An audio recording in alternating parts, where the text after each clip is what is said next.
Bluetooth device का नाम बम होने पर अमरीकी जहाज को इमरजेंसी लैंडिंग करनी पड़ गई। यूनाइटेड एयर की परवाज न्यूयॉर्क से स्पेन जा रही थी। रवानगी के पौने 2 घंटे बाद एक मुसाफिर की ब्लूटूथ डिवाइस बम के नाम से जाहिर हुई। हिफाजती SOPs के तहत परवाज को वापस मोड़ लिया गया। मजीद जानेंगे डॉन न्यूज़ के नुमाइंदे सैयद वसीम से। वसीम, मजीद क्या मालूम हो सका?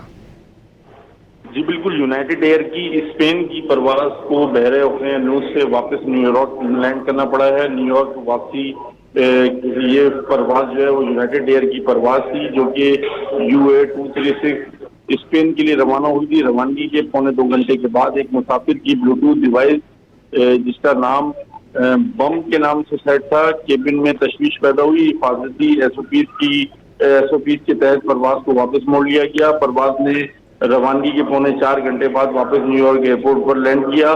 तमाम सिक्योरिटी इक़दाम मुकम्मल और क्लियरेंस मिलने पर परवाज वापस रवाना हुई। जी बहुत शुक्रिया सैयद वसीम इन तफसीलात के लिए।